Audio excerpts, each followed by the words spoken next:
Welcome, everybody, to the May 2024 educational webinars on wireless radiation risks and safer technology solutions. I'm delighted to have with us today our co-host, Mary Bacon from Minnesotans for Safe Technology. And she has been doing, along with her colleagues, some really groundbreaking work. And it's funny to even use the term groundbreaking because that's how she got into all this trouble. So, Mary, why don't you tell us how you got involved in this issue and what you and your colleagues have been up to?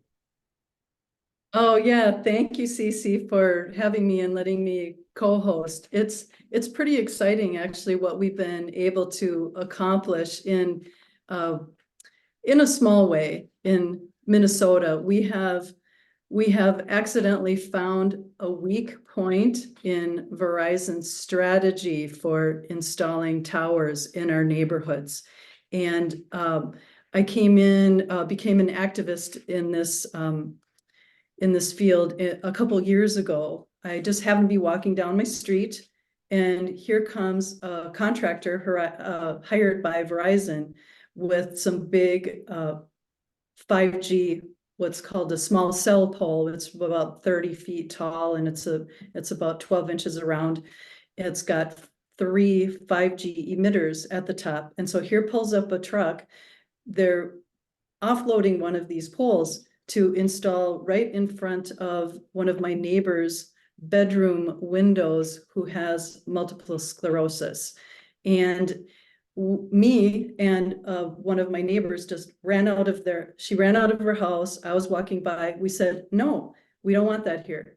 Take it away. And the contractors did. And then they tried to come again and install it. And they tried actually 3 or 4 times to install it. We involved a strategy where we were watching for the no parking signs. We would watch for the trucks. We would come out and stand. And all we had to do was stand in the way. They did try calling the police after a couple of attempts, and they had the beat cop, and then they had the lieutenant, and then they called the sergeant, and then they called in the lieutenant, and the contractor supervisor was there, wanted to have us arrested. Well, the lieutenant said, no, this is their First Amendment right. They have a right to peaceful assembly, and they can stand there and they can peacefully protest. And as long as we said, yes, we're working with our local city council, we're trying to pass some laws to keep these from being installed in front of people's houses. They said, as long as we're involved in the political process, they're going to stand behind us. So Verizon gave up. And so we've now stopped 3 of these towers, and a 4th one that is the neighbors that we know is going to be installed, that the neighbors are planning the same action that has already been successful. And, after you stop Verizon a few times, especially if you can get it early enough so that they haven't installed the base yet for the tower to be installed into, you catch it early, they just pull the permit and they just give up because they're just not gonna go through that. And so we've evolved our strategy a little bit further from that by using the city's Freedom of Information Act request system to find out where Verizon is asking the city for permits, approvals to install towers. So we find out what the addresses are. Actually, it gives GPS locations or longitude, latitude, and then we figure out the address from there. Here's my kitty. Hi, kitty. We figure out the address, and then we have a letter that we have developed that we mail to the homeowner, who lets them know what the plan is. And so they can contact us if they want to try to prevent that from being installed in front of their house.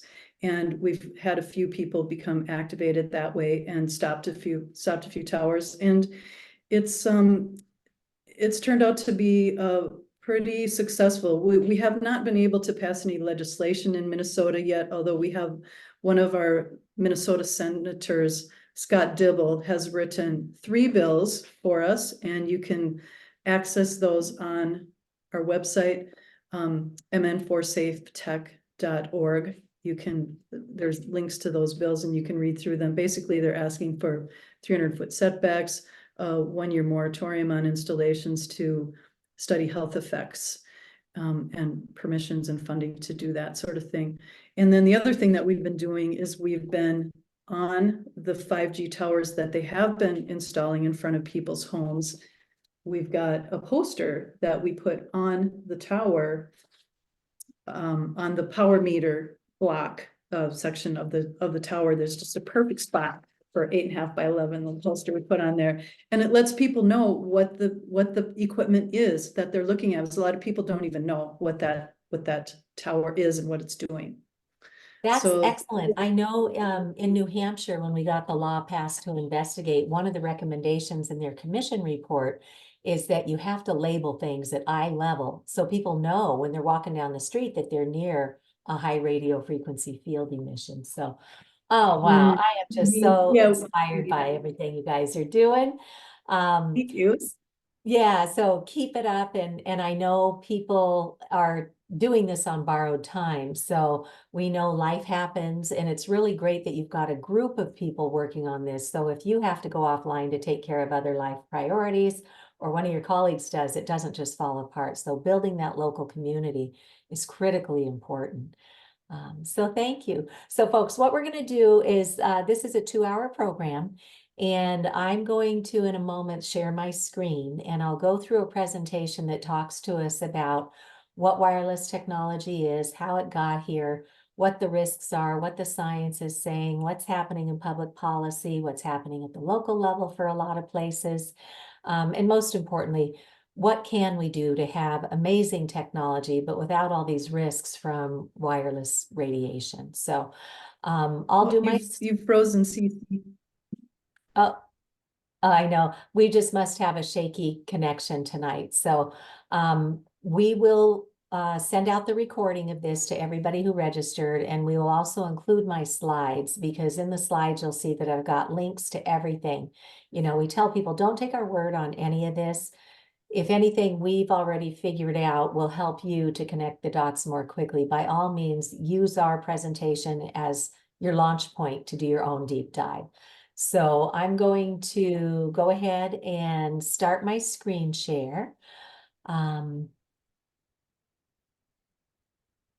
right, Mary, can you give me a nod when you can see my slides? Yep, see them. Okay, great. I see that Dr. Magda Havas has joined us this evening. Hi, Dr. Havas. So nice to have you with us. I don't know if there's anything in particular you'd like to say or share, or if you're just tagging along, but I thought I'd just throw it out there. If there's anything you'd like to say right now, I'd love to give you the floor for a moment if you'd like.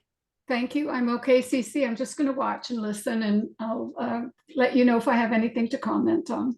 Okay, thank you. For those of you who don't know Dr. Magda Havas, she's one of the world's leading scientists on this issue. She's a professor emeritus from Trent University up in Canada, and she has stayed very active in her retirement. She was the co-chair for the EMF Medical Conference, and she's worked with a lot of hospital administrators in Canada to try and get accessibility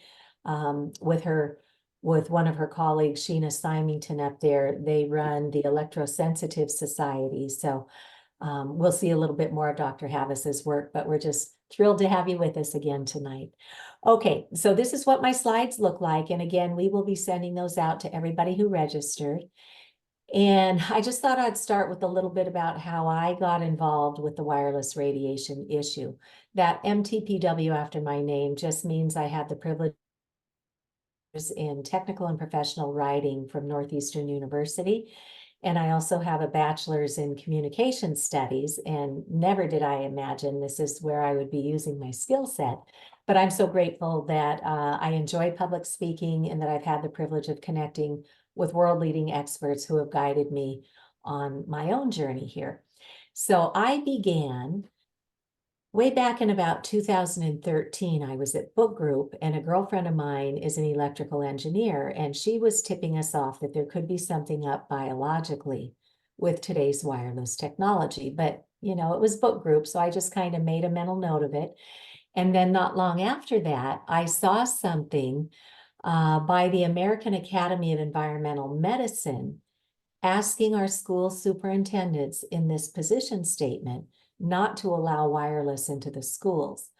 Well, that caught me up short because I had been running campaigns for the local Ashland, Massachusetts Education Foundation to get wireless into our schools, to get all the wireless infrastructure, to get the iPads and the Chromebooks and the smart boards and the minis, all what we were being told our children would need to succeed in this world.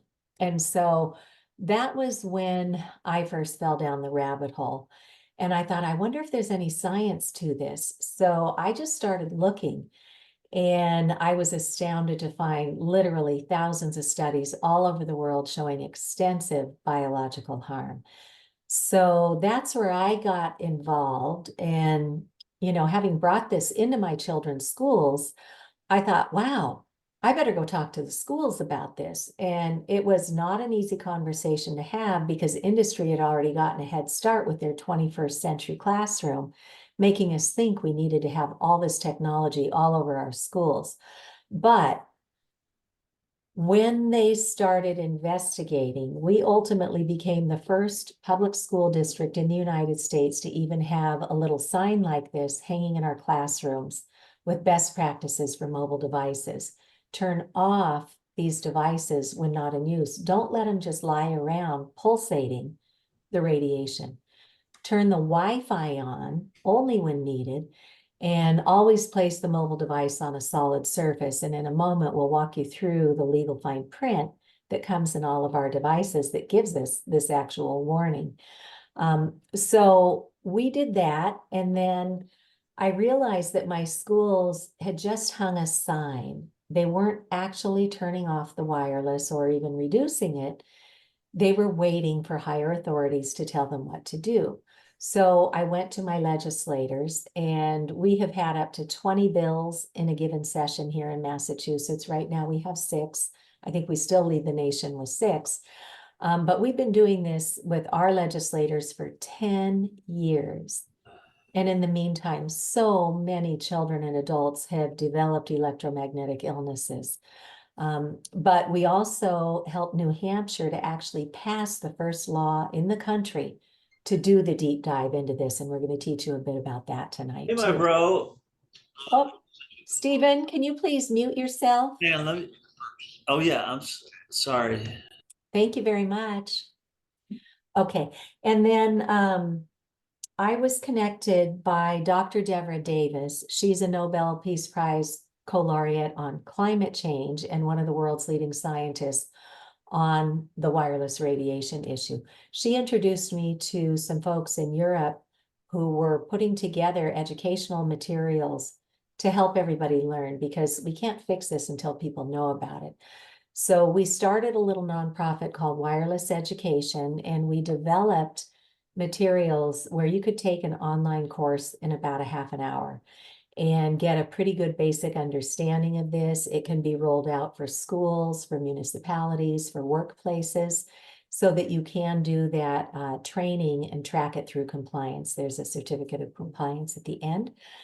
So I also, for the first 2 years, had nobody to talk to about this. I was just being completely self-taught. And then in 2016, this Dr. Deborah Davis brought a panel of world-leading experts to the Massachusetts State House to ask for right-to-know legislation. And lo and behold, it was a standing room only event at the State House. And then they did a community event that night as well. And I was able to connect with people all over Massachusetts and beyond who came in to talk about this issue. So it was just so validating to know that we have actual people who know about this. I felt like a kid in a candy store connecting with everybody. And that was back in 2016. And then a couple of years later, somebody down at the National Institutes of Health found my work in the schools and the legislature and asked if I would co-chair the technology panel for the Health in Buildings Roundtable Conference. And I was very honored to do so. And joining our panel was Dr. Martin Pall, another one of the world's leading scientists on this, Frank Clegg, who's the retired president of Microsoft Canada, And I believe Dr. Havas, who's with us tonight, actually went to his house and measured the microwave radio frequency exposures and got him interested in this topic. And then he met with many others whose life's work is trying to protect our world from this, and came back and said, you know, our FCC or Federal Communications Guidelines are not protective of health and safety, nor are Canada's Safety Code 6. So it was just really incredible to have a captain of industry there with us. We had Peter Sullivan. Now, Peter, I found his work on a lecture that he gave online, I think to other philanthropists, talking about autism and the impact of today's wireless radiation emissions. So Peter had been a fighter pilot with the US government, you know, kind of like Top Gun. And so he was way up in the Earth's high levels of electromagnetic fields. He was in a plane that had radar on it. And that's where this technology came from, is our militaries. It was initially used for radar. And then he's inside the cockpit with all of the wireless instrumentation that allows him to connect with his base stations on Earth. So poor Peter, his health after a number of years began to crumble. He lost unhealthy amounts of weight. His teeth started getting really brittle. And then when each of his two sons came into the preschool years, they both were placed on the autism spectrum. So Peter has established Clear Light Ventures, and he has done so much in the area of autism to educate others on this. And he said, you know, when my boys were first diagnosed, we did what a lot of families will do, and that's to clean out the diet, get all the chemicals out to stop polluting the brain and the rest of the body. He went so far as to do the heavy metal detox. But he says today, I would ask that the first line of defense be a digital detox, especially at night, where our bodies need to do cell repair and regeneration, and children's DNA needs to be developing still. So I invited Peter to come and speak at the Health and Buildings Roundtable Conference as well. We also had Theodora Scarrato, who is the executive director of Dr. Davis's Environmental Health Trust. And she was there to talk about what other countries are already doing, because we are way behind the 8 ball here in North America, where we have a lot of the manufacturers of this equipment.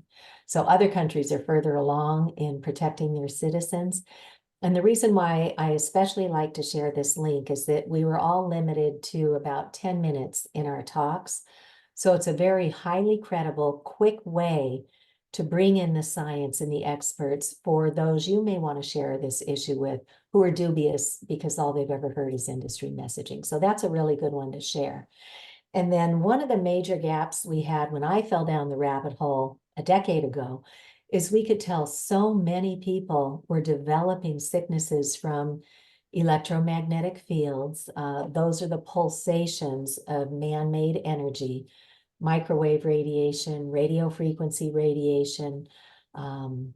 We hear it called by a number of different things. And there's also, aside from the wireless stuff, there are also emissions that can come off of dirty electricity or high magnetic fields that literally could be kind of bleeding invisibly from the wires in your wall if they're not properly installed.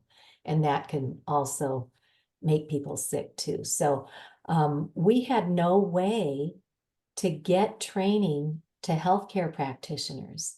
In 2019, we had the first EMF medical conference here. And then in 2021, Dr. Magda Havas, who's with us tonight, and Elizabeth Kelly formed the EMF medical conference. And it was also co-chaired by Hillel Baldwin. Dr. Baldwin is a neuro surgeon. So very highly credible. And for 2 years, that conference was available online for 24.5 continuing medical education credits. The credit opportunity expired in July of 2023, but Libby Kelly took the entire conference and has now put it online for no charge. So every citizen, every healthcare practitioner, every public safety employee on police and fire, they can now go get professionally trained at no cost, and they can do it on their own time. So the conference has 50 plus videos that range maybe from 20 minutes to a half an hour to an hour, with the Q&A and the expert panel discussions at the end of each section of the conference. So you could just slot those into your calendar and just maybe 1 a day, 2 a day, start learning about this, because all the training is there. So there's really no excuse for doctors to say, as mine did, when I brought it to her attention, she goes, "Oh, well, Wi-Fi is everywhere." And I went, "Yes, it is, but it's also harming people everywhere. And here's a way that you can come up to speed on this quickly." So that's how, and I was honored to help plan those conferences and then to speak on state and local policy. So that's a synopsis of how I got involved in this. And what I'd like to do next is show you how we became the first in the nation to even have this little sign hanging in our classrooms. So anybody who's watching with us today, if you have an iPhone, I invite you to take that out right now and go into the settings. Now, the same information is available in Androids and Google phones and so on. I just happen to know exactly where it is in an iPhone. So from settings, go a little ways down and hit general. From general, go all the way down to the bottom and hit legal and regulatory. And on the next screen, about 4 down from the top, you'll see RF exposure. This is that radio frequency microwave radiation that they politely call energy in this legal fine print disclaimer. And when we read through the first few paragraphs, they say, "We tested this device at a distance from the body." What that means is if you're putting it in your hand with it operating with the radio frequency antennas, you are exceeding the Federal Communications guidelines for radiation exposure limits. Now, what they don't tell you is that all the different services that you have on your phone, from cellular and data to Bluetooth to Wi-Fi to locator to hotspot, and for anyone who didn't know any better and already upgraded to a 5G phone, there are additional antennas in for that too. Each antenna is separately pulsing microwave radiation to make or maintain a handshake with the nearest cell tower or router. And our message today is certainly not no technology, because we love our tech. It allows us to run our lives, but it's high time we be given the facts on the risks and how to use technology safely and responsibly. So it tells you right there that they tested it at distance. So if you're holding it, if you're tucking it in your shirt or your bra or your waistband or your back pocket, you're exceeding the government guidelines for radiation exposure. And guess what? The FCC has now been sued for ignoring 11,000 pages of evidence of harm entered into the public record. And we're going to tell you more about that lawsuit in a little bit. So if you go down a little further, it'll say to reduce your exposure, basically don't touch a radiating device. It says to use a hands-free option like speakerphone or a headset. I'm going to pause my sharing for just a second and just give assurances that for everything we've broken, we know how to fix it. So if you were wanting to plug your cell phone or another wireless device in to a headset, one of the properties of this microwave radiation is it amplifies around metal. So if you're using a traditional headset, plugging it in to your radiating device, the radiation is just going to travel right up that wire, go woohoo, party right to the brain. And we don't want that. So you can look for something called a hollow tube or an air tube headset. Notice there's no metal, just little rubber fingertips that you hook over your ear and plug in, and no metal going up to the head. These little ferrite beads break the radiation coming up off the wire, and then you have good acoustics and muting and, So again, solutions for everything. You want to look for an air tube or a hollow tube headset with no metal up here. I saw one that had magnets here so you could hang it around your neck. And I thought, well, that's cool. Until I went, you don't want to be putting metal up to your brain with radiation surrounding you. So that's a hollow tube or an air tube headset. And there are some some companies out there like lessemf.com, shieldyourbody.com, techwellness.com, that all sell these kinds of devices. When I was first doing this work, I had a hard time getting my head around it because it was invisible. And then I learned that there are radio frequency radiation detection meters that help us to see and hear these invisible exposures. So this is actually the one that was recommended at the EMF Medical Conference. It's called the Safe and Sound Pro 2 Broadband Radio Frequency Detection Meter. And it's put out by some wonderful colleagues up in Canada called Safe Living Technologies. And so I'm going to turn it on and give you a live demonstration. It boots up with all the lights glowing, and then it gives you a reading of what your current environment is. Notice that I'm in the green. In the scientific literature, they want us to be at 10. And the unit of measurement is something called a microwatt per square meter. So basically in 3 feet of air, how much radiation? We want to be at 10 or less. After I stopped circling my tail and one by one went around my house and identified everything that was radiating and plucked up the courage to start fixing it and do battle with my family around it, I'm now down at 3. So I'm sitting pretty here in my home, but watch what happens. I keep my cell phone in airplane mode as a rule, and there's a setting in your phone where you can forward to a landline. Here's my landline. And then just keep your phone in airplane mode all the time when you're not on the go.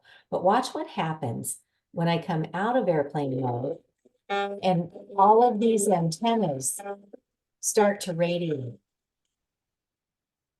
I'm now off the charts in this flashing red, and I'm gonna go back into airplane mode so I stop frying myself.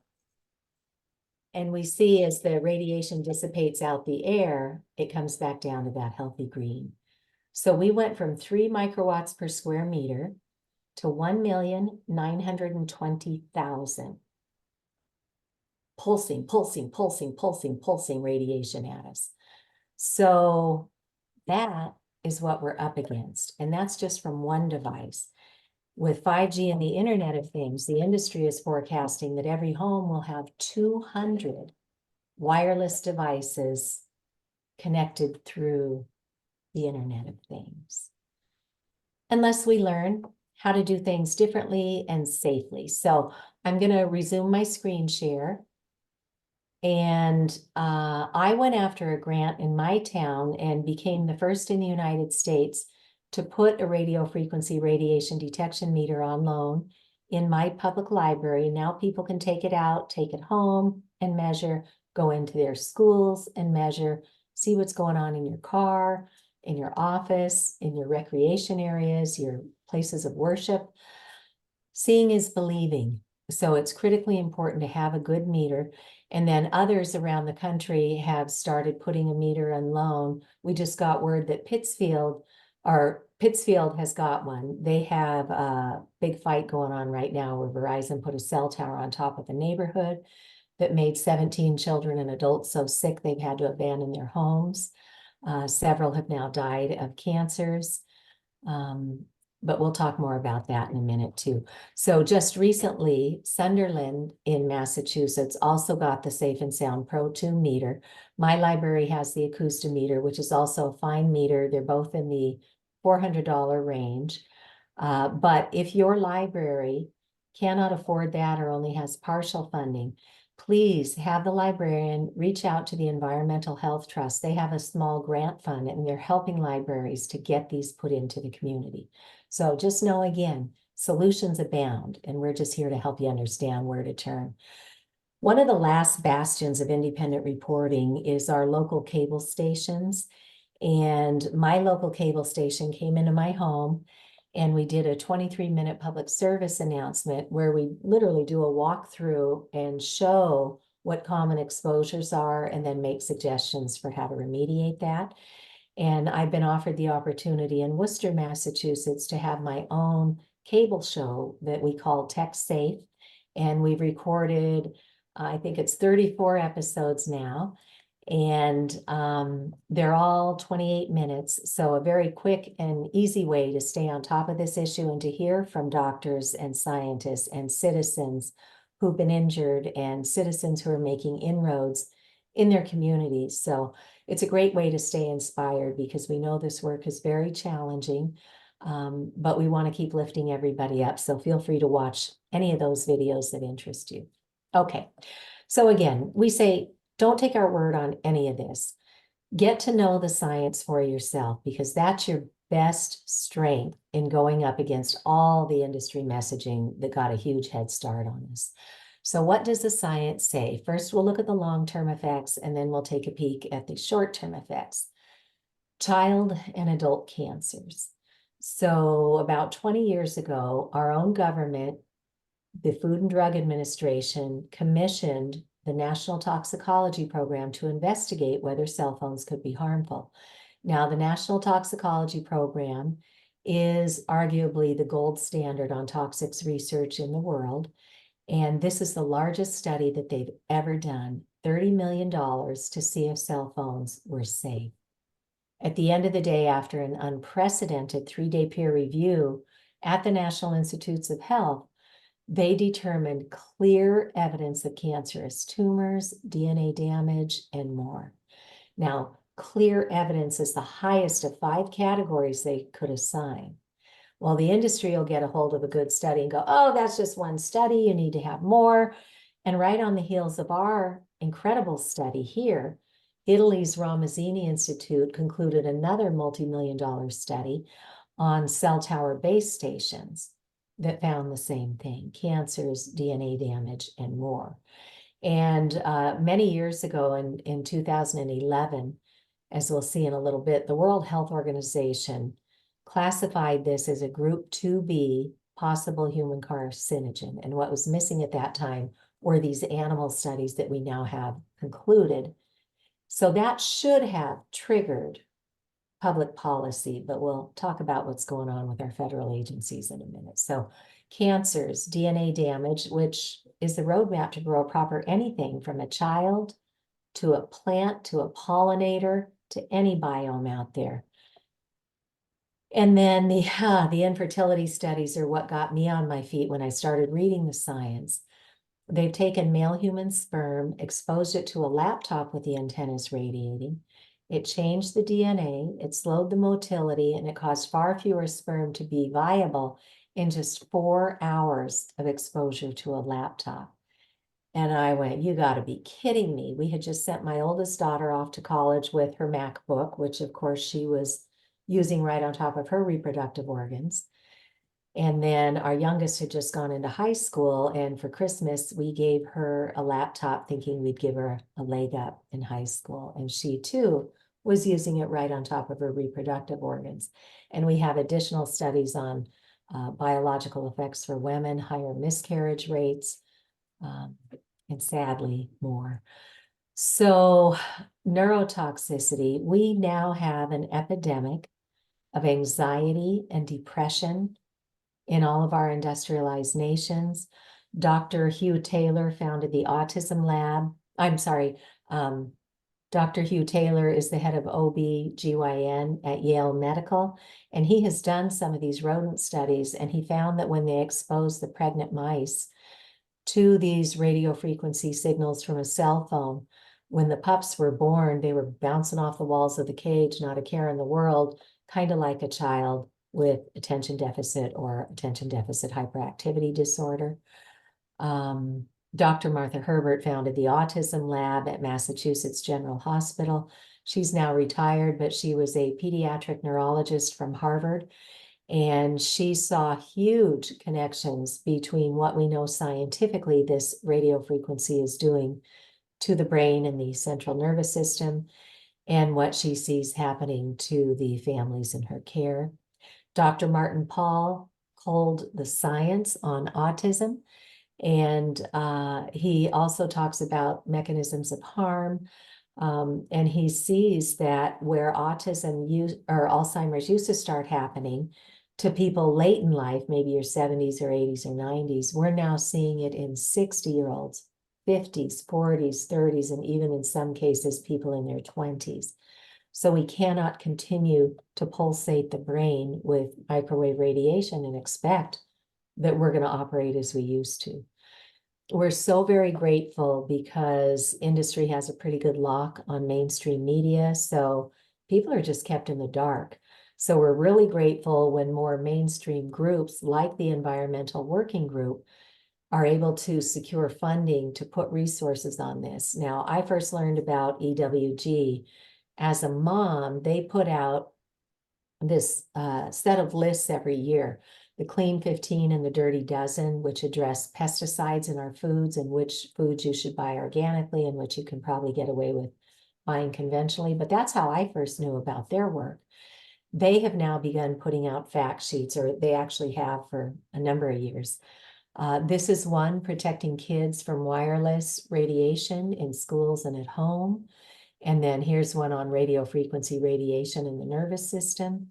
So know your audience. If you're going to open this conversation with somebody and they're going to roll their eyeballs at you and go, as soon as you open your mouth and go, there's something wrong with wireless, they've been conditioned by industry to go, oh, tinfoil hat conspiracy theorists, there's nothing to this. So maybe these resources from Environmental Health or from the Environmental Working Group would be useful to you to share with others to establish credibility, and they all include the scientific references. And we really have to protect our kids. Children are not just little adults. They are still under development with their central nervous system, with their immune system. Their skulls are thinner than yours and mine. Their brains have a much higher water content, so this radiation is pulsating further into their brains. And this is what Dr. Om Gandhi and his colleagues modeled for us here. The models are turned sideways. The little yellow dot is the ears. So when you put a cell phone up to the head of an adult, it's literally microwaving about a third of our brain. On a 10-year-old child, it's going through about 3/4 of the brain. And on a 5-year-old child, it's penetrating almost the entire brain. So these are not toys to be handed to children, and we really need to protect them. So now let's take a peek at the short-term effects, which the good news is that after learning a little bit, people come back to us time and again and say, Cece, I didn't want to know about this. I didn't want to hear about it. I live on my devices, but dang, I recognized a bunch of these symptoms. And I did what you said, and I created a sleep sanctuary. And oh my gosh, I started sleeping through the night. Headaches, nosebleeds, nausea, all started going down. Children's behavior issues start calming down. So we should know that electromagnetic sensitivities are covered under the Americans with Disabilities Act. And the Jobs Area Network, Jan, they offer suggestions for accommodations at work. So some of our agencies have done some good work on this. But here are many of the common symptoms of microwave sickness, or electrosensitivity as they call it. Insomnia is a big one. And here's the mechanism of harm that our scientists have discovered. We are beings of light, meaning that we have our circadian rhythm, and all of our organs do a reset at different times during that 24-hour clock. Well, in the wee hours of darkness during sleep, the pineal gland in the brain is meant to release melatonin when it's dark. Melatonin would then go in and regulate your sleep, but also help to escort out through the bloodstream toxins that had built up over the day. And as you do cell repair and there's debris to shed, the melatonin helps to escort all of that out of the body. What happens, though, is the brain cannot distinguish between natural daylight and this man-made light energy form of microwave radiation. So the brain's over there going, do, when's it going to get dark so I can release the melatonin? Because we're pulsating this invisible light form 24 hours a day until we know how to address it. So insomnia is huge. Headaches, nosebleeds, nausea, dizziness, anxiety, all of this. Actually, Dr. Havas, who is on our program today, She has done some of the work that discovered and documents something called rouleau formation. And I'm not a scientist, so in my little brain, the rouleau formation sounds a lot like that candy Rolos, you know, the stack of caramel chocolates. And that's kind of what's happening. Our red blood cells are meant to be free floating and bringing oxygen to all of our biological systems and organs. And when we are exposed to electromagnetic radiation, these red blood cells start getting deformed. Instead of looking like nice little circles or ovals, they start looking like bottle caps as they get deprived of oxygen. And then they start magnetizing or clumping together. And then this chain of stuck together red blood cells can't get to where they need to go to bring oxygen up to all of our systems. So that can explain the headaches, the nosebleeds, the ear bleeds, the chronic fatigue that so many people feel, and pain from unidentified sources. This oxidative stress is a big one. And then who knew, but we actually have like little antennas in the surface of our skin. It's part of our own navigation system that helps us to find our way in the world. You know, if it's too cold or too hot, these antennas will help us to get that message and then do what we need to do to regulate that. What we see with exposure to microwave radiation is some people talk about the hot ear. They might be getting skin rashes. They might be experiencing tingling and numbness. And it's doing nerve damage as well. And then any of our major electrical organs, our hearts, our brains, our lungs, are heavily overpowered if we get into these cumulative exposures to this man-made energy. So with our heartbeat, you know, and we do EEGs and EKGs to measure the electrical pulses in our body. Some people, when they're exposed to this, go into AFib or tachycardia, or their heartbeat goes too fast or too slow, you know, arrhythmias. We can't continue to microwave ourselves and expect that things are going to work all right. Cognitive impairment, where we just can't hold a thought. We're, well, damaging our brains. There are studies that show it changes the gray matter and the white matter of the brain that affects, you know, reasonable decision making. And so one of the things that was so heartbreaking to hear at the medical conference is that if we don't get ahead of this, we can expect to see more outbursts in our society, like we've seen with mass shootings, violence, anger. I remember when kids were allowed to go back into the schools with these Chromebooks that were issued to every child or other tablet with no safety instruction. Now, mind you, these kids have been at home on lockdown. You know, mom and dad are having to get their work done, so they're probably allowing much more freedom and liberal access to the computers because it keeps the kids busy while mom and dad do what they need to do. So now we've locked the kids up for a couple of years with these excessive exposures, and now they're going back into the schools with other children again. And we had 3 different schools in the news here in Boston reporting that children were literally beating on their colleague or their classmates with these school-issued tablets. And I was at my yoga studio one day, and I was mentioning this to a teacher, and she said, "Oh my gosh, I have a colleague out on disability right now because one of the kids beat her up with his Chromebook." So it's happening. We don't have to wait for it to happen anymore. We need to get informed and start reducing our exposures.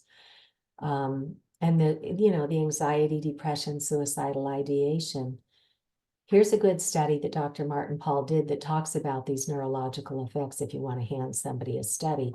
That's all here on our electromagnetic sensitivities link. And sadly, as I mentioned, it's not just you and I, it's every biological cell on the planet is impacted when they get overpowered by man-made frequencies. And so there's another extraordinary body of science to show what it's doing to the wildlife and the environment.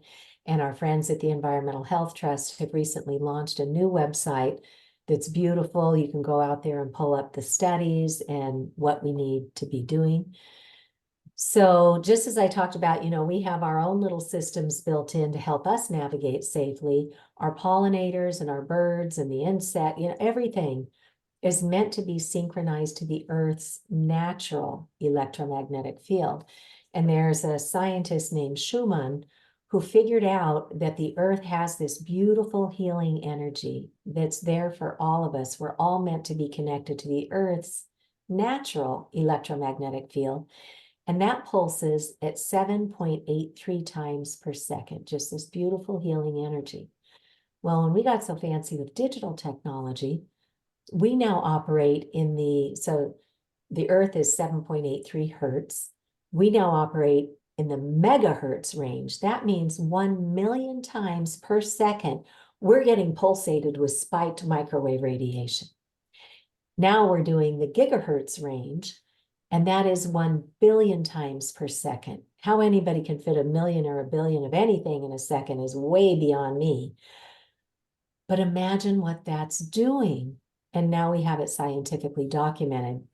For our pollinators, we know we need to get ahead of the neonicotinoids and the other chemicals in our environment, but it's not just that. Please, Irma, if you could please mute. Thank you. So our pollinators, these poor little tiny pollinators, are just getting overpowered by microwave radiation, and birds, bees getting disoriented. They can't find their ways back to the nest because they've lost the synchronicity with the Earth because of this giant layer of electropollution. Energy consumption, for those who are concerned with climate change, you should know that more than a decade ago, a Greenpeace analyst crunched the numbers and said, if the cloud were a country, it would be the 5th largest consumer of energy in the world. And that was over a decade ago. And look how much more we have layered on since then. You don't even want to know about the human atrocities that go on down in the Congo and elsewhere to get the minerals. We're never taught to think about it, but there's dozens of minerals that go into every one of our electronics. And if we understood the human toll that is taking, we would never just follow the industry and go, woohoo, there's a new one on the market. I want the shiny new object. We would use our devices to the full extent of their useful life and then be sure to recycle at the end of that cycle. Data warehouses, networks, our own personal devices are constantly consuming energy to run. Streaming uses huge amounts, so don't stream and watch while you're still connected to the internet. Download your entertainment or your lectures or whatever you're streaming. Download them onto your device, then go into airplane mode, and you can watch whatever's on there at your leisure. Sending and receiving, charging and recharging all our stuff. And then in the background, all the apps that we got talked into for the convenience or the fun factors are back there doing updates and using energy. So again, the message is no technology, but let's learn to use it responsibly and get to as low as reasonably achievable with the wireless connections. That's what our Centers for Disease Control and Prevention calls the ALARA principle, as low as reasonably achievable. And we're going to teach you how to do that. One of the big questions I had as I'm reading the science, and I'm pretty well convinced we've got a major problem here, I was like, surely somebody's got our backs on this. And then in 2015, Harvard Law School Center for Ethics published this 59-page report, it's free and online, called Captured Agency, How the Federal Communications Commission is Dominated by the Industries it presumably regulates. And note that they used a graphic that is a revolving door.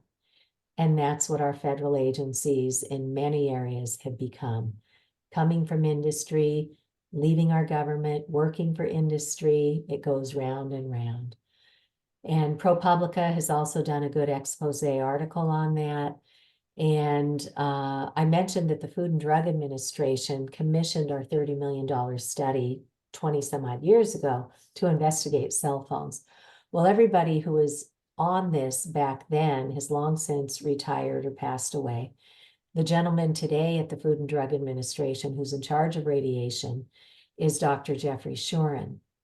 Now, when the Food and Drug, well, when the National Toxicology Program determined clear evidence of cancerous tumors and DNA damage, that should have triggered public policy to protect you and I. Instead, Dr. Shuren went over to the FCC and said, we don't really believe that. Let's just keep doing what we're doing. And one might ask, what would possess Dr. Shuren to do that? Well, when you look into his background, you will discover that he's married to a woman who's a partner in a law firm that represents the wireless industry and other big industries that are polluting our environment. So we have conflicts of interest there. And sadly, it goes all the way up to the World Health Organization. I mentioned that back in 2011, they determined this was a group 2B possible human carcinogen. Now that the animal studies have been completed, the scientific community who is qualified to weigh in on this is saying we need to reopen that investigation. This should very likely be classified as a group 1 human carcinogen. So the World Health Organization has reopened their investigation, not only for cancers, but for infertility, for electrohypersensitivity, and for what it's doing to the environment and the impact on children. And sadly, there are 2 groups at the World Health Organization that do work on electromagnetic radiation. One of them are qualified professionals, scientists, whose life's work is investigating this. The other group is an industry-funded group. And so it looks like the industry group, once again, may have gotten their hooks into this.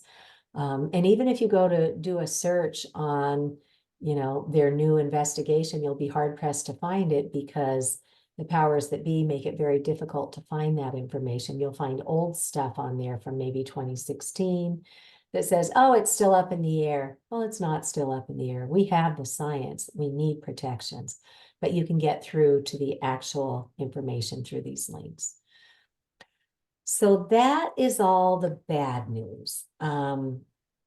So we're going to spend the next half hour talking about the good news and what we can do, and then we'll open it up for questions and answers at the end. So it's not rocket science to fix. Let's start where we are. Take a look at your router, and you'll find that it has Ethernet ports. So just get Ethernet cables. I lucked out. I still had a box of them shoved somewhere down in my basement along with my landline phones.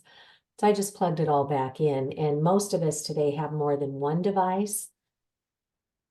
So there's something called an Ethernet switch you can get, and this one here, it's little. This is what I have in my living room. So I plugged in one cable from the router into one of these ports, and then for each one of our devices, you just plug one in through an Ethernet cable into your device, and you may need to get one of these little adapters. It's not going to break the bank for most people, but here's your Ethernet cable. It plugs right in to an adapter. This one for the iPhone is the Lightning to RJ45 Ethernet adapter, but you can find them for most devices today. Just go search on your make and model, and then you just plug it in to your device and you're hardwired. So that's the first step. We say if you have to buy an Ethernet cable, look for something that says shielded. That just means there's a foil liner around the actual wires inside the plastic encasement. That protects you from the other man-made energies, the electric and magnetic fields that may bleed out into the environment from the cord itself. So do that if you can. Get your little dongles, plug them in. And then the second step is to go into each device, into your settings, and turn off all those antennas, the cellular, the data, the Bluetooth, the Wi-Fi, the locator, the hotspot, the 5G antennas. Make sure that they all say off. For example, if your Bluetooth and your Wi-Fi should say not connected, remember this is two-way radio frequency. So if it says not connected, that means it's still going, here I am, here I am, here I am, looking for a handshake. So you need to just tap that and turn it off. And then not only will you be safer, but your signal is going to be screaming fast. It's going to be far more reliable. Your data is not being buckshot out there for anybody with, a hacking application to grab. And it consumes 10 times less energy than these wireless systems. So lots of benefits to hardwiring that we never hear about, but it's really a far superior technology. So step 1, hardwire. Step 2, turn off the antennas. And as we discussed, you really do need to measure. These are in the $400 range. If you go out to Safe Living Technologies and some of these other sites, you'll find some in the $200 range too that are pretty good. But for people who are electrically sensitive or who want to understand the exact numerical readings, that's in the $400 range. So it's critical to measure because, like, my daughter came home one time and she was going to teach swim lessons in our pool and wanted to print out her swim schedule. So she said, "Hey, Mom, can I just turn on the Wi-Fi real quick?" And I said, "Yeah, just turn it off when you're done." So the next Monday, she's gone back to college and I'm sitting here and I'm going, why do I feel like the earth is sucking me down again? And I've never felt good under fluorescent lights. And I know when my body's being impacted by man-made energy. So I'm like, well, what is it? And I looked at my printer. Oh, I turned on my meter and it went into the red zone on my printer. And I looked and the little glow logo on the front of the printer was not lit up. So I'm like, well, it doesn't look like the Wi-Fi's on. Why is this going off the charts? So I just looked up my manual online and it turns out there were 3 antennas in that one printer, but the little glow logo only represented 1 antenna. All I had to do was go into settings and track down those other 2 and go off, and then measure again, radio silence. So measuring is critically important. And that's why if you can afford to get one, get a meter of your own, that's terrific. Some people will go in with their family members and then share it. Some will go in with their neighbors and share it. And then others are getting them for the community through the library programs. And it's not even a hard ask today. Most libraries are having to reinvent themselves because not everybody comes in for books anymore. So now most libraries have a library of things. Like my daughter is on a wait list for a power washer at her library. So it's not a big ask to get a radio frequency detection meter. And again, if the librarian contacts the Environmental Health Trust, they can help where there's no budget. All right, so we've talked about what to do with our own stuff. But what about the other sources of emissions that we may or may not have control over? The first of those are these utility smart meters. And when I was a little girl, I'm the youngest of 10 children. We spent a lot of time outdoors playing hide and seek, and I would be hiding out in the bushes. And I just keep myself busy, watching the little dials go around on the utility meters, gas, water, electric. Now we have solar, maybe propane. Well, those were nice mechanical analog meters that had no radio frequency emissions. They lasted 40 or 50 years. Then the industry, with their innovations, came through and talked our towns into letting them replace those analog meters with digital meters. And they told our towns, hey, it'll save you some money if you invest in these meters, because you won't have to pay the walkers to go through the neighborhood and get the reading for the bills. So that sounded like a good deal to our town. So a lot of them started allowing these utility meters in. And if you look at yours, and it has here in the United States, a Federal Communications Identification Number on it, an FCC ID, that's your clue that it's transmitting.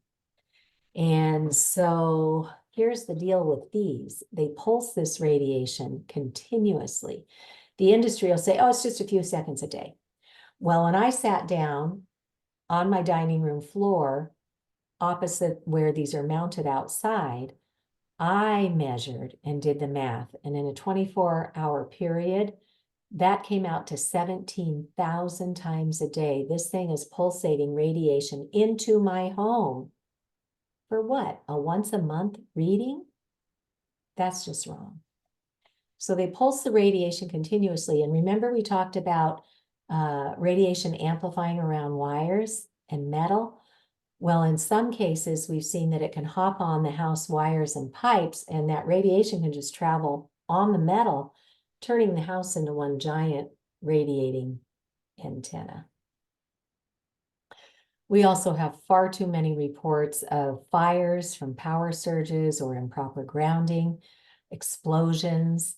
And one of the scary things about these fires is that when you have an electrical fire, the fire department can't just show up and hose it down. If they did, that water coming out of the hose would come back and electrocute the firefighter. So they have to go through a whole process to get to the electric company that then has to go through a process to shut down that electricity in that neighborhood. And that could take up to an hour. And now if you've got this fire blazing on a windy day, you could have everything going up in flames. So another big issue around this is that they are collecting data through these smart systems. And for a lot of people, that's a big privacy no-no. And at the medical conference, we were also taught that when these smart meters go in, it is often a leading cause of sudden onset microwave sickness, because people, like, look at this, if you have a little girl or a child or a pregnant woman or an elderly person or someone with an existing health condition or just a normal healthy person, sleeping near these or spending time near these, it's cumulative. And as the days or weeks go by, people start getting very sick. And this is also an important environmental justice issue. As we've seen with other toxic polluters, they'll come into underprivileged, racially heavy communities where people are working 2 or 3 jobs just to keep food on the table and a roof over their head. They have no idea what's going on. And then they'll roll it out and go, hey, this was successful. For example, National Grid did this in Worcester, Massachusetts. Hey, it's successful here. Let's roll it out to the rest of the Massachusetts citizens. And then, hey, New York, hey, Connecticut, hey, Rhode Island, look it, you're behind the times, jump on the bandwagon. So it's unconscionable what these industries are doing. We have some really good TED Talks. Jeremy Johnson was a Silicon Valley engineer. He and his wife both got really sick. His wife is a medical doctor, and nothing in her training could help them piece together what happened so suddenly. And lo and behold, it was when the smart meters went in on their condo and they both got really sick. So he gives a really good TED Talk on that. And then Dr. Alexia McKnight is ironically a radiologist, and she got really sick when a smart meter went on her home, and to the point where she was driving with her daughter in the car and could not remember whether that green light meant stop or go. That's how neurologically damaged she was getting. Once they removed the smart meter, she was able to recover, but now she is electrically sensitive. So lots of great resources. But we need to understand what's going on in our own communities. Some offer an opt-out from smart meters, some don't, and we'll look at some legislation around that too. So our own devices, the smart meters, and now we're going to look at the macro cell towers and macro antennas. Those are the giant ones. They started out in industrial parks far away from where we live and work and go to school. And then they started encroaching closer and closer as they built out more and more wireless services. They need more capacity, so they keep wanting more cell towers. And then they want them closer and closer to where we are. So that's really unhealthy. It's important to look at the non-industry funded science, because industry will spin up studies done under conditions that would deliberately show no harm. So when we look at the non-industry funded science, and I've gathered up some of that in my own personal research repository that I called Understanding EMFs, because I didn't understand what electromagnetic fields are. And being a tech writer, I didn't do any bells or whistles. I just put bullet points in with a nice navigation panel to get to different topics on this wireless radiation issue.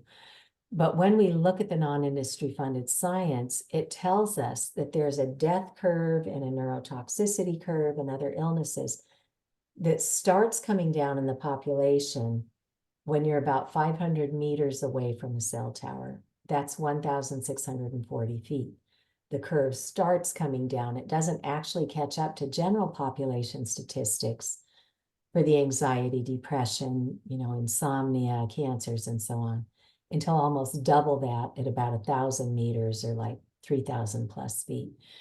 So that's well documented in the scientific literature. We should never have these things at close range. Well, where are these things? You can go on antennasearch.com in the US and put in any address, and it will return a report for you showing how many cell towers and how many of these big antennas. It's not completely accurate, but it'll give you a pretty good idea within a 3-mile circumference of where you put that address in. So here in my town, I'm outside of Boston in a little community. And we have a couple hundred within 3 miles of where I live.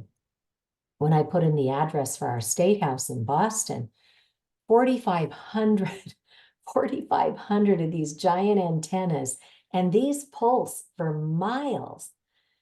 So we have turned our cities into just a really toxic environment.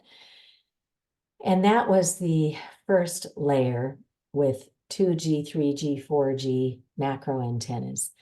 Now with 5G, this is 5th generation technology, and our friends at Safe Tech Hawaii did a really nice little 5 or 6 minute video on what 5G is. You can look at that. But 5G is a marketing term. There's no standard set around it. Every vendor is calling it something different because it's a whole mishmash of all these different frequencies. So the industry is selling it as, you're going to have faster downloads for your entertainment. You're going to have smart cities, super highways, all this cool futuristic stuff. But at what cost? Take a look at who's buying up the entertainment industry. It's these same parent companies that own the telecom industry. This is the next revenue stream for them, or one of their next revenue streams. And 5G doesn't fly into itself. You have to have the backbone of the bigger antennas for the 3G and 4G wavelengths. That's what gets in through the building to your devices indoors.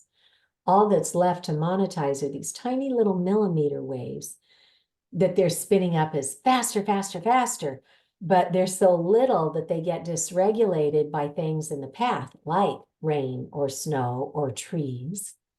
And they can't get through buildings as easily, so they've got to be all wound together with all this other technology. And now we are just up in the ante on how much we're getting radiated. So their goal is to put, because these small cell millimeter waves don't travel very far before they degrade, their solution is, hey, let's just have more cell towers. Let's put a cell tower every 2 to 12 houses in our public access way at the curb, right outside your home, right at bedroom height, 20, 30 feet up in the air. That's 5G. And here at a time where our cities are trying to combat climate change and develop tree canopies to cool the cities in the hot summer months, in rolls industry, sometimes literally under the cover of darkness at night, and they start lopping off the trees so their little wave signals can get through to your devices. And this was never tested for biological safety. This is a wonderful 4-minute clip from our friends at the Environmental Health Trust at a congressional hearing where Connecticut Senator Richard Blumenthal asked the industry point blank, so please share with us, how much money have you invested for independent science to show 5G is safe before coming to market? And these two industry guys kind of hemmed and hawed and then ultimately said, we don't know of any science that's been done. So Senator Blumenthal said, so as far as health and safety are concerned, we're flying blind here. And that's what they do. Put it out there, ask questions later. And then insult to injury, the trade journals like Computer World are saying 5G is a bad joke. It doesn't even give us speeds that are much faster than what we already had with 4G. We don't need 5G. This is just industry pushing their innovation on us. So Dr. Havis, who has been with us today, she recognizes that people are not tracking this. in our governments, in our communities. Dr. Havas, are you still on the call? Okay, she may have had to drop off, but what she has done is develop this global EMF monitoring project, and she's asking us to serve as citizen scientists, and we'd all have to use the same scientific instrument, so this Safe and Sound Pro 2 meter that was recommended at the EMF medical conference. Folks who get this would use a protocol that she's got. So grab a friend or grab somebody who works for your town and go out and start measuring. You do it on her little form on your clipboard and get those figures and then put them into her database. And she nicknamed this her brag project. Can you brag about the levels in your town? B stands for black, blackout, ooh, really bad. R is for red, A is for amber, and G is for green. And years ago at a Salzburg convention, the scientists determined that if we had a clean, healthy living environment, or at least sleeping environment where we could do proper detox, we might be able to get away with having outdoor exposures of maybe 1,000 or less microwatts per square meter. But again, we can't kid ourselves. There is no safe level of man-made microwave radiation. But if we could at least get it down to 1,000, maybe we could do all right. So this map is on her website, and you can go and look where citizens have gone and taken measurements, around North America, South America, etc., Europe, Africa.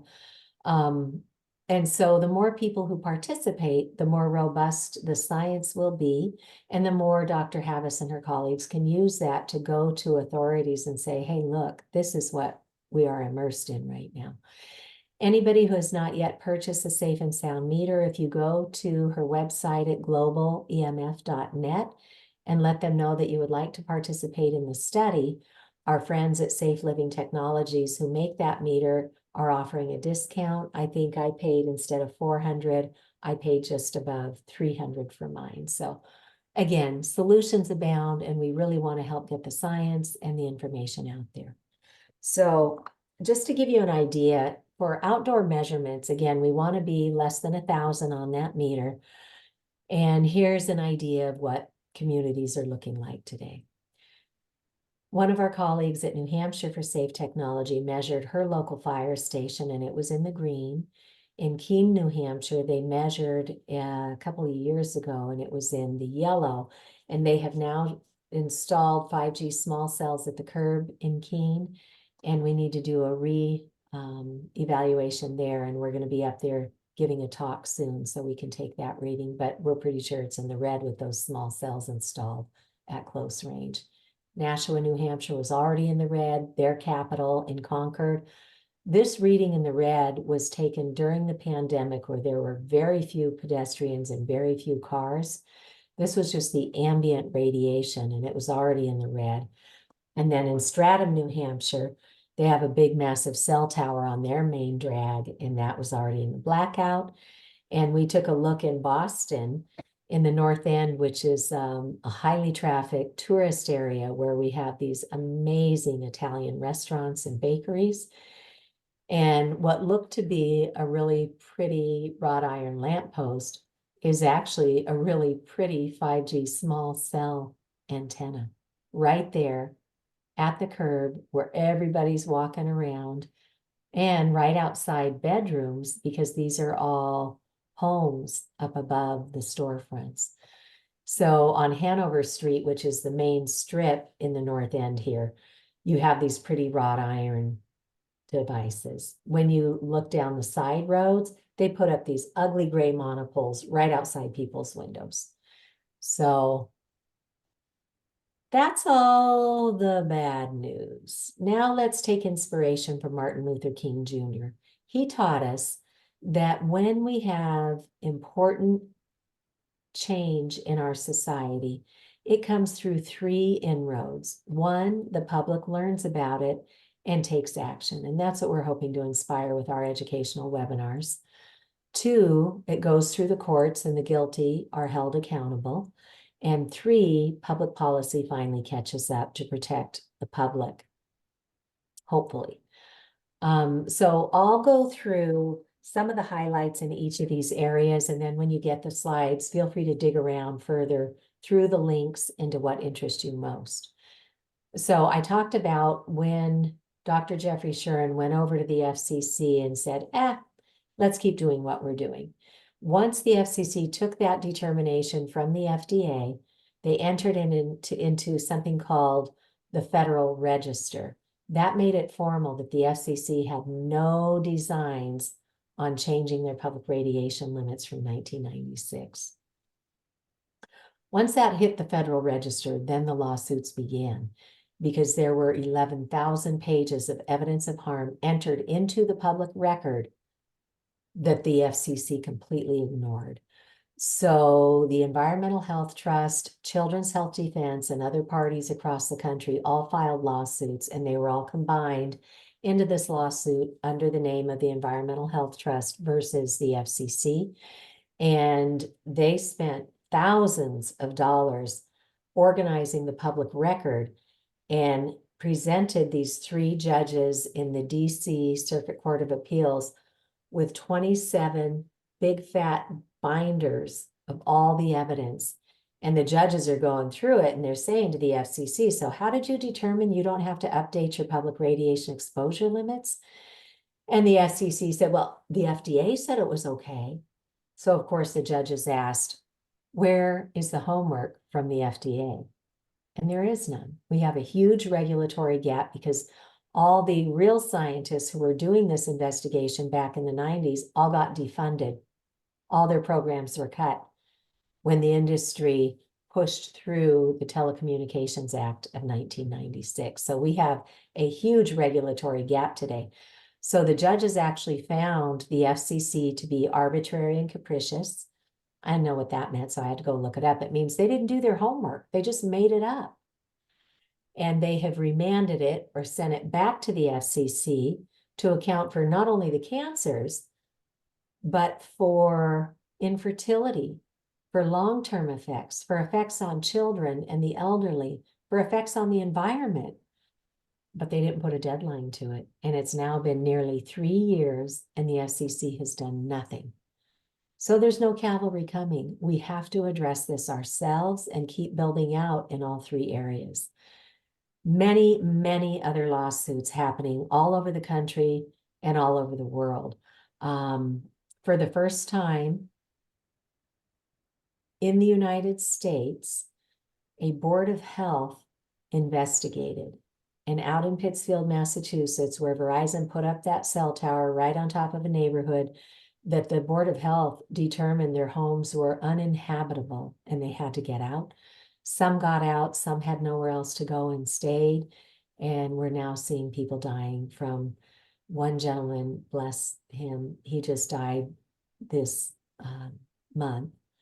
And when he wound up in the emergency room, they opened him up. He just had cancer riddled all over his body. And he didn't last but a few days. So our hearts go out to these families. But their Board of Health did the investigation and they issued a document to Verizon as an emergency order saying, in the next 7 days, please come to the table and tell us why we should not issue a cease and desist order for that cell tower. And there's already somebody in Pittsfield who has commercial property who said, we don't care, Verizon, move it over to our land. It's not anywhere near where people are. And Verizon, instead of coming to the table to be a good corporate citizen, they do what they do. They threaten to sue.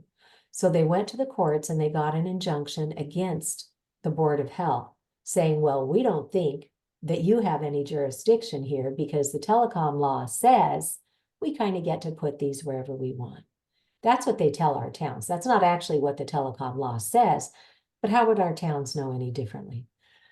So this Board of Health was very wise. They went to their state level Association of Health Boards and consulted with the attorneys there. And they seem to have determined that that telecom law only applies to the application process and the siting of a cell tower. Once something comes into the community and is causing harm to the people or the environment, or it's a nuisance, then it is the jurisdiction of the Board of Health to rectify that. It is their lawful duty to fix it. So there's a lawsuit by the citizens in Pittsfield that has gotten representation from Children's Health Defense, and we're so grateful to the team of attorneys there. And they are suing Pittsfield to get that injunction removed, because when Verizon went and put this injunction against the Board of Health, the Board of Health said, look, it'll only cost us anywhere from like $75,000 to $86,000 to take one or both of these pathways to get this taken care of. And their mayor and their city council would not give them the money to protect their citizens. And for a huge city like Pittsfield, they have emergency reserves that could cover that, no problem. But they seem to be in bed with industry. And so they kind of bullied their Board of Health into withdrawing that emergency order. So now this lawsuit is asking the court to remove the injunction, allow that emergency order to stand, and allow the Board of Health to do their job. So everybody's watching this case because this could be a game changer. And I understand that it's very, very rare for a judge to rule against a Board of Health. So we hope to hear about that soon. And importantly, the Massachusetts Association of Health Boards filed something called an amicus brief. It's a friend of the court document, and they said, we support the Board of Health. We support the injured citizen. So that's powerful too. So lots of good things happening. So other things you can drill down into if you are interested. And so we talked about how to remediate our own stuff, how to learn, how to take action. And now we'll talk, and then we talked about what's going on in the courts. And now we'll talk about leading policy solutions. So we've had bills in Massachusetts for 10 years that have gone nowhere. They've come out of committee, but then they die before they get enacted. Industry is very powerful. We had Deb Hodgson, who is a citizen in New Hampshire, who got really sick from the wireless in her home. And she figured it out and got rid of the wireless in her home. And she and I have done many of these public webinars. If you want to hear her story, she's out there too. So she told her family she was going to go off of Coumadin and had heard that wireless could cause the blood to glom together like we discussed. And so she said she wanted to just replace all the wireless in the house with simple hardwired Ethernet connections. And you know, her husband and the kids don't know anything about this, so they're thinking mom's crazy. Well, she did it. And all of her wackadoodle health complications, seemingly unrelated, all started resolving if she kept away from wireless radiation. But what actually convinced her family that mom's not crazy is they had given her a plant that had sat in her kitchen doing nothing for a very long time. Within 2 months of turning off the wireless in her home, that plant shot up like 15 inches. So there are kids who have done science experiments that show that too. So seeing is believing. And that's why having a meter is really important to show this invisible exposure. So she got with her state rep, who is an engineer, and he'd only been taught you have to have heat from a device to have harm. That's the thermal effect. And our government guidelines, as they exist, only account for that heating effect. So he starts looking at the science, and he has this major wow moment, like, what are we doing? So Rep. Patrick Abrami and Deb Hodgson get in his car, and they drive down from New Hampshire. We meet at my kitchen table, and we spend the afternoon helping him to connect the dots.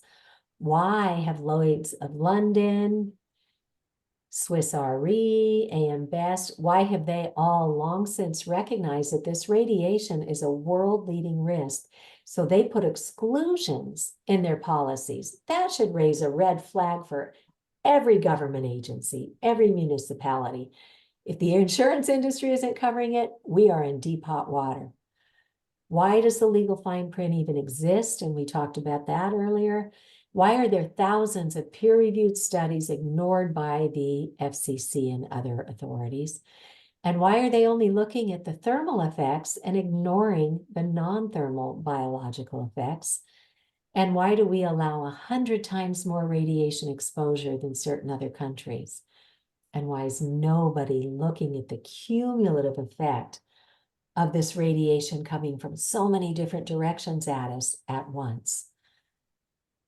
So we brought in experts to testify, and in less than 7 months, we got this through the Senate, through the House, and under the governor's pen, signed into law that they had 1 year to form a commission to investigate. And even during the pandemic, they stuck to that deadline. And they came out at the end with this groundbreaking report that documents all the conflicts of interest with our federal agencies. And it makes 15 recommendations to transition away from wireless. It's no longer advanced technology. We should be bringing hardwired fiber optics to and through the premises where we just hook up with Ethernet cables from our routers. So they issued this groundbreaking report. Let's get our schools informed and hardwired. Let's put signs everywhere this radiation exists so people know they're endangered. Let's start protecting the environment. Let's get building inspectors trained so they can measure for radiation if you're looking to buy or lease a home or other building. So lots of really good recommendations in that report. So we were so excited. And that led to bills that would start, invoking the recommendations in the report. Now, on the report itself, Dr. Kent Chamberlain at the time was the chair at the University of New Hampshire of the Electrical and Computer Engineering Department. And he had been a lifer in bioelectromagnetics, and he had developed, medical devices and such. He thought this would be a slam dunk when the governor appointed him to this commission. Of course, wireless is fine, until he got in there and started reading the actual peer-reviewed scientific studies. So he does a really good talk in about 20 minutes on what this commission report is. That's a great thing to share with your own decision makers in your town or your legislature. And he provides a slide so you can dive right into the science that they indeed looked at. So then they introduce new bills, and we've done them in 22, 23, 24. Let's get a setback so you can never put a toxic antenna right where people are. And, we've got so much information on this. They agreed that something needs to be done, but they didn't actually take action in 2022. And then industry came along and killed whatever bills have been introduced. But that doesn't discourage us completely, because others, like Senator Scott Dibble that Mary mentioned, he now has these 3 bills that would start putting protections in place. And they are now with their Committee on Commerce and Consumer Protection. And then there are other bills all over the country. New Hampshire's got their bills. Maine has a bill. Connecticut has a bill. Massachusetts has 6 bills. Form a commission. That bill is still alive here. Protect kids from handheld devices. That one's gone to study. Protect the kids in the schools. We really need to revive that bill. Smart meter choice bill is still alive. Civil rights to update our zoning or our civil rights legislation and law such that people have the right to ask for reasonable accommodations. And then our state level Department of Public Health already has a registry to track disease. We need to have electromagnetic sensitivities now recognized and tracked and reported on so we can make better public health policy. And then there are bills in many other states, and you can look at those there. So just for encouragement, know that when the public gets educated and starts speaking up, good things can happen. Industry rolls into town with their applications for cell towers and small cells and says, oh, nobody cares about this. If anybody opens up their mouth in your town, it's just the NIMBYs, the not in my backyard people. Nobody else cares. Well, that is simply not true. You can go to Americans for Responsible Technology and see more than 150 groups that are already working on this throughout the United States. And there are groups in Canada and Europe and all over the world.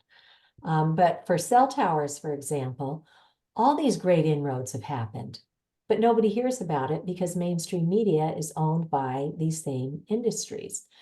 So Shelburne, for example, has 150 or a 1,500-foot setback in their bylaw, 3,000 feet from schools. Wayland, many years ago, got a 900-foot setback from cell towers, and that allowed them, when industry came in with applications to try and put up a cell tower at their rod and gun club, the neighbors all got together and said, hey, no, we've got legal protection here. You can't do that because it abuts our neighborhood. Pittsfield again. And so it goes on and on. For inspiration, know that you can make change in your communities. And then towns themselves get on the bandwagon and start looking at their zoning code and making changes. Burlington, Massachusetts pulled together a committee from all of their town boards. And at the end of the day, they came up with a small cell policy that became a national example. And they said, you can't have stuff in the way where, for example, somebody with ADA protections in a wheelchair, if you can't get by the sidewalk, you can't put a pole there. And then they said, legally, we know that we can deny an application if it is not aesthetically pleasing in the community. So it's got to blend in with the environment. And then they did something new. They said, if we allow you to put an antenna in, you have to come back every year and recertify that it is still viable under current law. And we as a town don't have money to pay for that independent expertise to come in and do the recertification. So we're going to charge you every year for every one of those installations of small cells to come in and get this done. And so the attorney for Verizon was there that night, and he said, well, my client doesn't wish to set a precedent, so we respectfully withdraw our 7 small cell applications. So you should be encouraging your town to look at the zoning code. Americans for Responsible Technology has a whole toolkit all ready to go for you. They've got sample code, checklists. They've got real zoning code that others have gotten implemented. And then after Burlington did this here in Massachusetts, other towns followed suit. We presented the facts. They looked at their zoning. They did updates and put protections in place. So this is happening all over.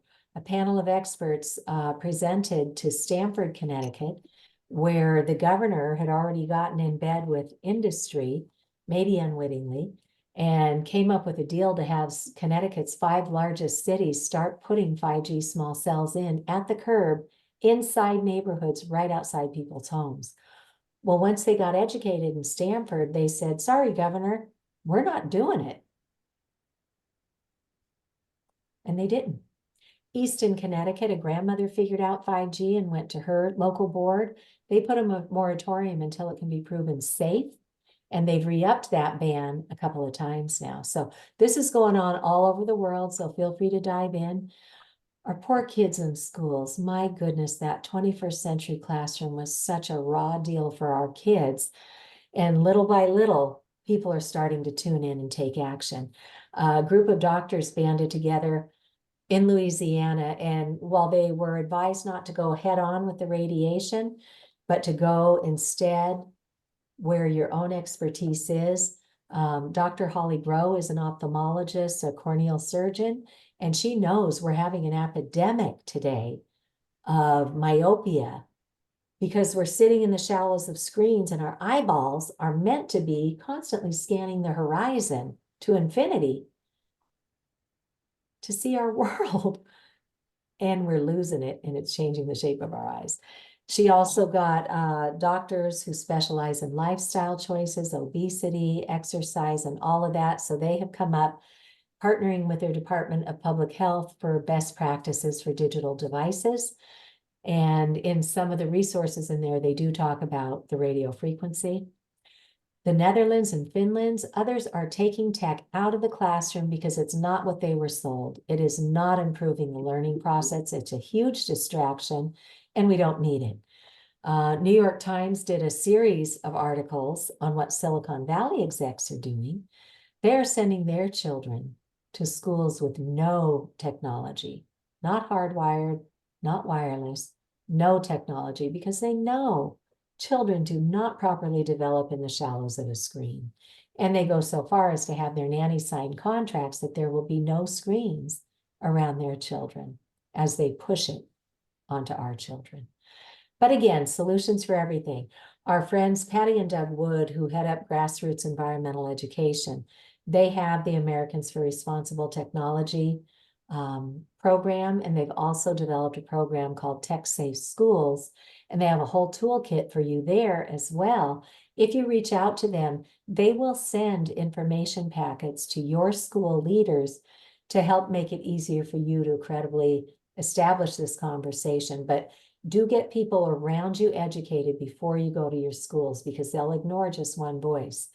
But when you have a group of parents, grandparents, guardians, maybe even teachers, scientists, doctors in your community, then you have leverage and you can get things done. The Massachusetts Breast Cancer Coalition has already developed K-12 curriculum.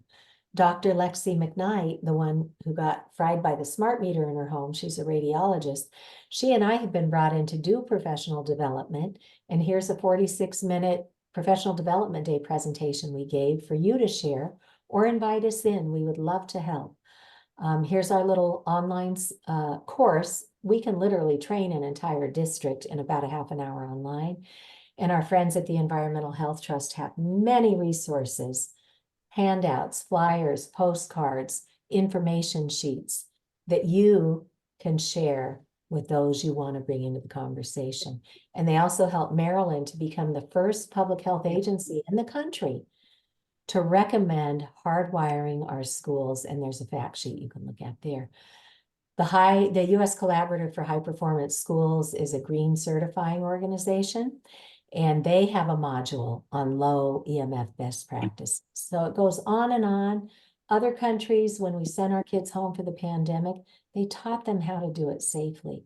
So we have what we need, but there's no cavalry coming. We have to keep using the resources and bringing this information forward, and know your audience. For your own healthcare practitioners, we now have the first medical school textbook published, thanks to Dr. Panagopoulos in Greece and his colleagues. There is a nursing textbook that's available to download online for free, and it has a chapter now on EMFs. Dr. Cindy Russell and colleagues founded Physicians for Safe Technology. That's a very credible website with all the science, and you can direct your healthcare teams there. And then, of course, the EMF Medical Conference, which is now available at no charge through Vimeo and YouTube. So everybody can get trained. Same thing, we've got great resources for engineers, physicists, technologists, architects. They've never heard this, so bring credible information forward. And then for you and I at home, some people are do-it-yourselfers. Some people are terrified at the thought of playing with wires.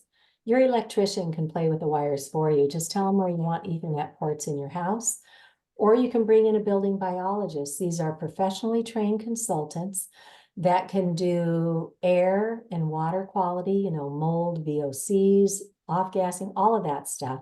And then there are those who are also electromagnetic radiation specialists. So you can either bring somebody in person or do consultations with them online, and they'll provide you with the equipment that you need. And solutions abound. Look at this, Bert Wolf, who does a PBS show, a travel show. He has collaborated with Camilla Reese, Dr. Erica Mallory Blythe, and others. They did 2 half-hour episodes on PBS. How cool is that? That's pretty close to mainstream. And then there's this award-winning film, Generation Zapped. This is a really good thing to sit down with your friends and neighbors in your living room and have a community conversation. Do a potluck supper, bring people together, and sit down and watch this film. It has the science, it has what's happening in the courts and in public policy, and most importantly, what we can do for safe technology. And it was part of the United Nations Association's Film Festival.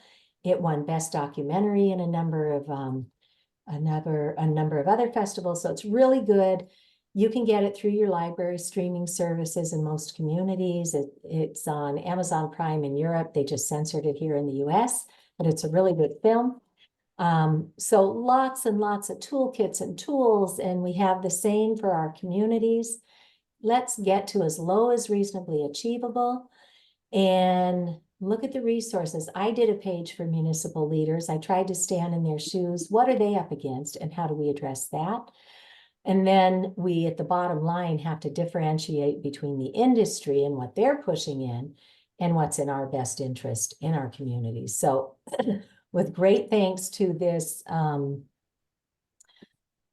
group, think tank group in Washington, D.C., they have this free online document called Reinventing Wires, the Future of Landlines and Networks, that can teach our towns a dozen reasons why fiber optics to and through the premises beats wireless hands down from all perspectives other than convenience. So solutions abound, and it's really important. They'll say, oh, it's all within the FCC guidelines. Well, those were never biologically safety tested, so they mean nothing, and the FCC is being sued. So we always have to remember to measure against biological effects and get to safer levels. So next steps, we can't kid ourselves. There's no safe level. So let's get to as low as reasonably achievable. Now, Dr. Linda Birnbaum was our top scientist. She used to head up the National Institutes of Environmental Health and Environmental Sciences. And she said there are still some good people at the federal level, but yes, there are many captured agencies. And in order to empower them, it's got to come up from the local and the state level before we're going to see meaningful action up there. So we need everybody's hands. Let's educate the public. We do these education sessions every month so that you can always point people. You don't have to know everything. Send them our way and we will kick off the education. We can do regional forums. We can be brought into individual towns, and there are samples here you can look at. And start where you are. Do you belong to professional organizations? They're always looking for speakers for their regional or annual meetings. Public speaking is my happy place. I would be honored to be brought in, and we can also ask the scientists, the doctors, the building biologists, and others, engineers, to come in and speak as well. So next steps. All of our towns, because tech is here to stay, we should be forming townwide tech safety committees. We should make sure they know to at least offer a no-fee opt-out on these smart meters and keep our analog meters, and then start transitioning our towns to safety in our public places, and then get our local zoning bylaws up to date. And our local attorneys are wonderful in many regards, but most of them are no match for the industry. And unless they specialize in telecom law, like Burlington did, they should hire a special counsel to come in and help them rewrite their zoning code. Andrew Campanelli is one of the country's leading attorneys. He used to work for industry, so he knows their playbook once he figured out what they were doing. He switched teams and now he represents individuals and local municipalities. So solutions abound for today. Just start noticing, where are your antennas? Where are your exposures? And then start with baby steps. Create a sleep sanctuary. First off, you can still use your clock, your alarm, anything that's on your device. You don't need those antennas on. Minimize air pollution. Don't charge your devices near you. That throws off another form of electromagnetic field. So charge it while you're in the shower or something, but don't introduce that pollution. And then make your way to Ethernet cables and adapters and start using airplane mode. Turn off every antenna that you are not using in that particular moment, and be gentle with yourself and be gentle with everybody around you, because we know it can be like the newly baptized when your eyes start going buggy and you're like, holy moly, we are in big trouble here. The only person you can change is you. So do the best that you can do, and then pluck up the courage to start mediating in your environment, and then bring that out into your community and start talking with your legislators. And we are all here to help you. These are some of the amazing resources at the Environmental Health Trust that you can print out and hand out or use for yourself. And then thank you for giving us your time today. We have about 15 minutes left for questions and answers, and you can reach Mary at Minnesotans for Safe Technology at their website. You can reach out directly by email. You can reach me at Massachusetts for Safe Technology, or directly by email. And both of us have a lot of really useful resources. So feel free to pound around. And I'll stop sharing now and ask if we have any questions in the chat tonight. Yeah, there are some questions. Okay. Okay, so the first one is from Kathy Ging. You might have mentioned this before, but can you tell us again the best place to buy a Safe and Sound 2 meter? You can go right to Safe Living Technologies. If you are wanting to help Dr. Havas with her science projects, where citizens go out and take readings and put them in her database, you might be able to get a discount. So if that is something to your liking, go to globalemf.net. Let them know you'd like to be a citizen scientist, and they have a discount code that they can give you. For me, a couple of years ago when I did it, it saved me about 25% off of that $400 meter. Okay, good.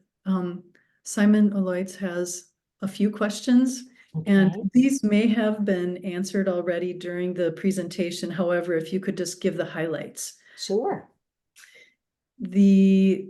Simon wants to know, do we actually have evidence of real world harm to humans from these towers and or hotspot broadcasts more than Yes.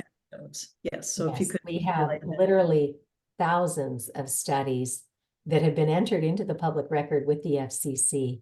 And if you go out to my website, for example, at Massachusetts for Safe Technology and click on our resources page, you'll be able to drill right down into the science. And you may have joined us late, but we talked about the cancers, the infertility, the neurotoxicity, the genotoxicity.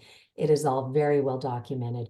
We don't need more science. Science can always improve what we know, but we need public policy and we need citizens who are going to speak up and force that policy change. And continuing with another portion of that question, Simon says the reason they ask is because even in case of clear legal toxification like DDT, 60 years after Dr. Rachel Carlson book, The Silent Spring, her write-up on the dangers of pesticides, every living thing on the planet that was once considered a lethal quantity in its cells, the human ones are quite alive to complain about the worms in their raspberries. Yeah, well, we know this is the big tobacco playbook being deployed all over again. In fact, Harvard Law School Center for Ethics, when they published their captured agency report, how the FCC is dominated by the industries it presumably regulates, they indicate this is the big tobacco playbook all over again. And we're seeing it in all the big industries. So we know, there's no cavalry coming. We have to learn about this and take time from our already busy schedules and start organizing in our community and go to your friends and your neighbors and your family members and your associates in town first, get a good group of you together, and then start talking to the town. Because until citizens show up, our public servants already have enough to do. This will not be a priority until we make it a priority, but don't go it alone. And the third part of Simon's question, this has to do with my talk at the beginning. It seems like one-off construction location blocks are not only fraught with personal risk, but seem like putting sandbags up against a rising tide.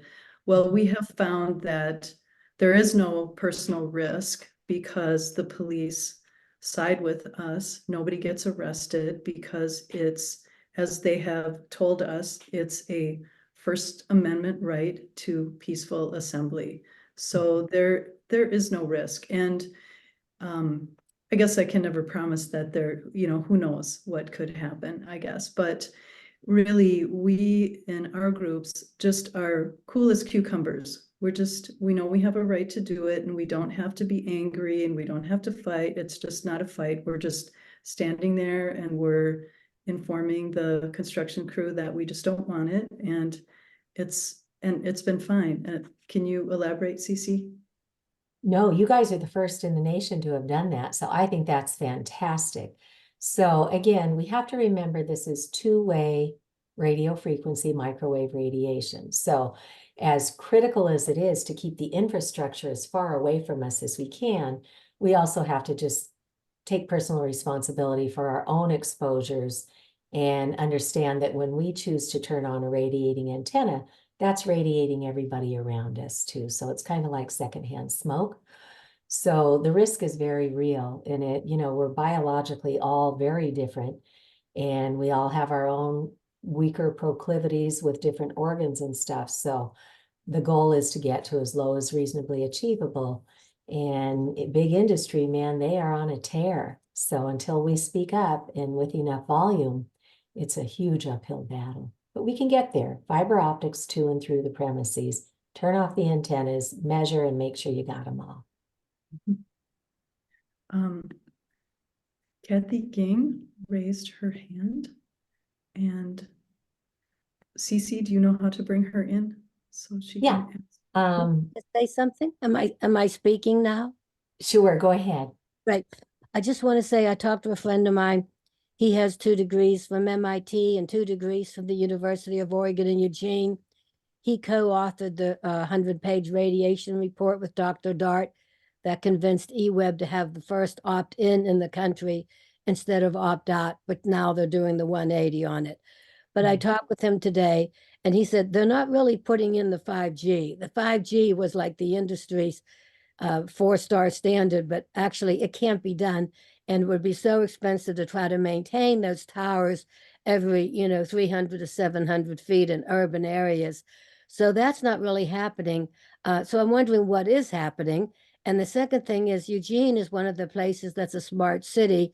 So I wonder if that's the reason that eWeb has caused this draconian mandatory thing now that they're turning electricity off in people's houses.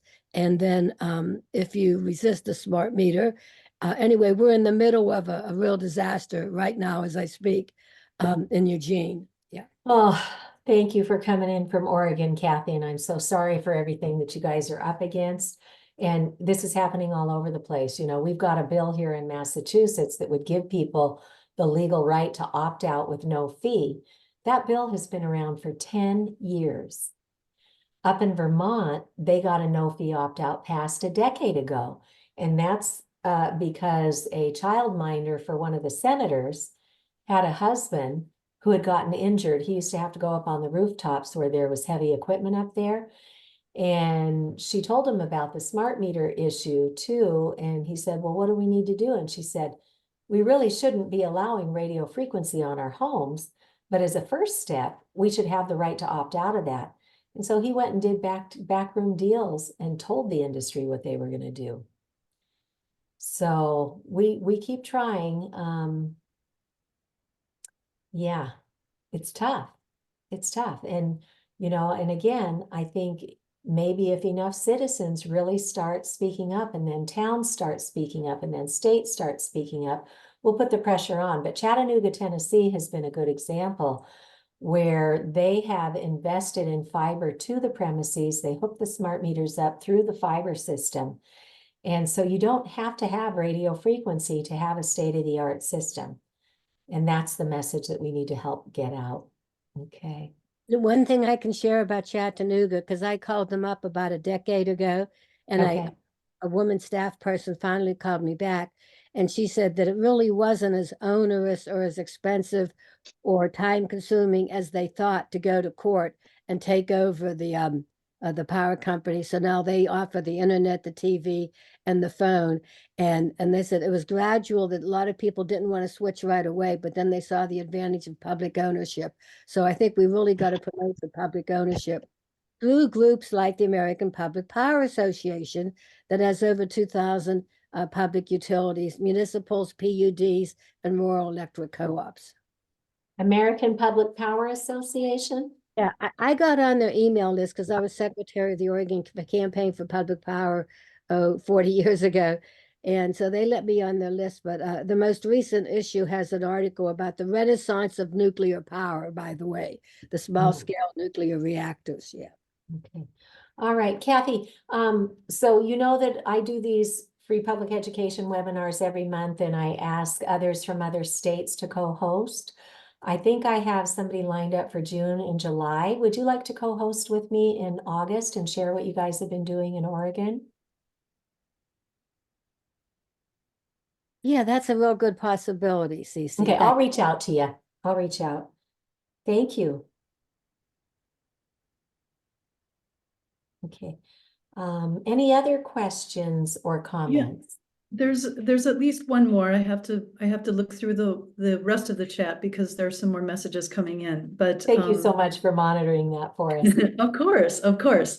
So what is the best way for people to access a recording of this program that we've just done, and also to access the slides so that they can click on all the links?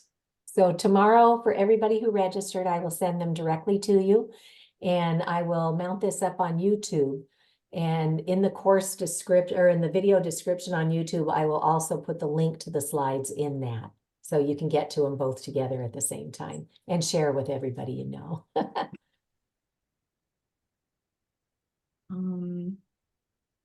Ray Fontaines asks is it true that Pfizer has patents on FCC 5G as said by Dr. David Martin? I do not know. Don't. Nothing surprises me anymore. I mean, we've had crazies at the helm forever. In my mom's day, it was, my mom and dad both served in World War II, so they had Hitler and Mussolini and Stalin, and, you know, it just, same stuff, different day, different flavor with all these environmental polluters. Okay. Diana says right. that she appreciates what we're doing and that she has been putting her phone on airplane mode at night since she met you, Cece, and she's Yay! getting better and working on doing more. That makes our day to know Yeah. that somebody's actually doing something. Yep. Yes, I think that's everything. All right. Well, thank you so much, everybody. And thank you, Mary, for being our gracious host this month. And for that tech safe cable show that we do, I did a half-hour interview with Mary too, and that was really good to really hear more of the details of their experience in Minnesota. So use these resources. We're creating them for you to empower you to feel courageous enough to open this conversation with others, because I think that's the only way that we're going to get this licked. So have a tech safe day, everybody. Come back again and again as many times as you want. And keep sharing your wonderful work because that keeps us going. All right, everyone, take care. Thank you. Thanks a lot. Bye-bye. You're welcome, Kathy. Thanks.